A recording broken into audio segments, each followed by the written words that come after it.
بابا جی سرکار کہلائے جانے والے صوفی برکت علی لدھیانوی نے نواز شریف کے حوالے سے ایسی کون سی پیشن گوئی کی تھی جو کہ سچ ثابت ہوئی؟ سابق صدر پاکستان جنرل محمد ضیاء الحق ان کے آستانے کے چکر کیوں لگایا کرتے تھے؟ اور ہاں، بابا جی نے امریکہ کی اربوں روپے کی امداد کیا کہتے ہوئے ٹھکرا دی تھی؟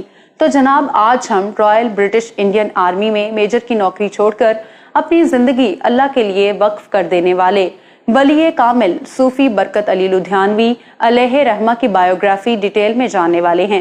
آپ دیکھ رہے ہیں الیکشن باکس، میں ہوں سعدیہ ظفر۔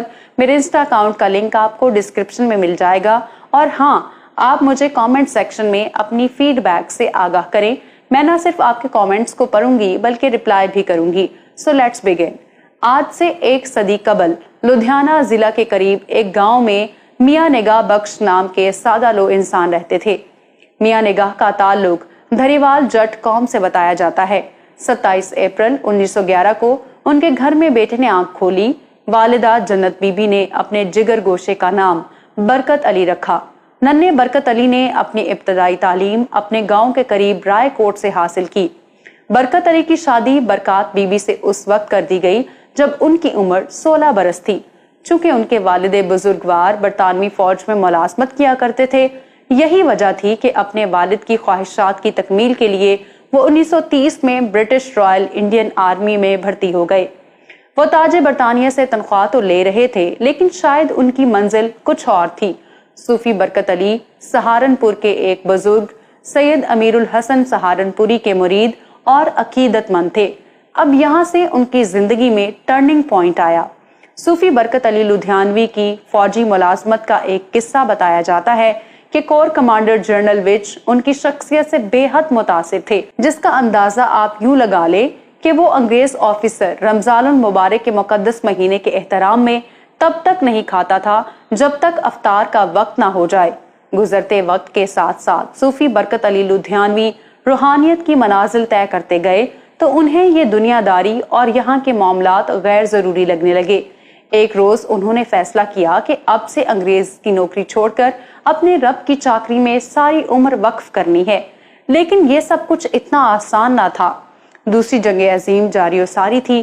ایسے میں 22 جون 1945 کو انہوں نے فوج سے استعفیٰ دے دیا۔ تب جنگی ماحول میں فوج سے سٹیپ بیک کرنا غداری کے زمرے میں آتا تھا، جس کی سزا کالا پانی کے جزیرے میں عمر قید یا پھانسی سے کم نہ تھی۔ صوفی برکت کے افسران نے ان پر بہت پریشر ڈالا، جان سے مارنے کی دھمکیاں دیں اور طرح طرح کے لالچ دیے، لیکن وہ کہتے ہیں نا، سرفروشی کی تمنا اب ہمارے دل میں ہے، دیکھنا ہے زور کتنا بازوئے قاتل میں ہے۔ صوفی برکت علی لدھیانوی فوجی ملازمت چھوڑنے کا پختہ فیصلہ کر چکے تھے، تو وہ کہاں پیچھے ہٹنے والے تھے۔ پھر ایک روز انہیں زہر دے دیا گیا، لیکن خدا کی قدرت دیکھیے کہ وہ زندہ سلامت رہے۔ بعد ازاں وہ کورٹ مارشل میں بھی سرخرو ہوئے۔ صوبیدار میجر کے منصب تک ترقی کرنے والے صوفی برکت علی کی فوج کی وردی اتارنے کے بعد اگلی ملازمت اللہ اور اس کی مخلوق کی خدمت تھی۔ قیام پاکستان کے بعد وہ کچھ عرصے تک مختلف شہروں میں قیام پذیر رہے، اور پھر وہ مستقل طور پر فیصل آباد کے قریب ایک علاقے میں آ کر رہنے لگے۔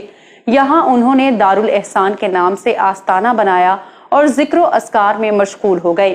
مسجد اور دینی مدرسے کے علاوہ انہوں نے ایک بڑا اسپتال بھی بنوایا، جہاں ہر خاص و عام کا مفت علاج ہونے لگا۔ 1200 بستروں پر مشتمل یہ اسپتال 1,25,000 مربع فٹ کے رقبے پر محیط ہے۔ انہوں نے پاکستان کے پہلے قرآن محل کی بنیاد رکھی، جہاں پر قرآن پاک کے قدیم نسخوں کو محفوظ کیا جاتا تھا۔ دارالاحسان میں لنگر کا وسیع انتظام تھا اور کوئی بھی شخص یہاں سے بھوکا واپس نہ جاتا۔ یہ ان کی تبلیغ کی برکت تھی کہ ہزاروں کی تعداد میں خانہ بدوشوں نے حضرت لدھیانوی کے ہاتھ پر اسلام قبول کیا۔ لاکھوں لوگوں کی زندگیاں بدلنے والے صوفی برکت علی لدھیانوی چاہتے تو عالی شان محل بنا کر زندگی بسر کر سکتے تھے، لیکن وہ خود جھونپڑی نما ڈیرے میں رہا کرتے تھے، جہاں بڑے بڑے رئیس، تاجر اور وزیر ان کے جھونپڑے کے باہر ڈیوٹی دیا کرتے۔ سابق صدر پاکستان جنرل محمد ضیاء الحق ایک مرتبہ فیصل آباد آئے تو انہوں نے صوفی برکت علی کو پیغام بھجوایا کہ میں آپ سے ملاقات کرنا چاہتا ہوں اور آپ سرکٹ ہاؤس فیصل آباد تشریف لے آئیں۔ تب انہوں نے کمشنر فیصل آباد کو یہ خط لکھا: بادشاہوں کے درباروں میں فقیر حاضر نہیں ہوا کرتے، اور پھر صدر ضیاء خود چل کر بابا جی کے آستانے پر ان سے ملنے آئے۔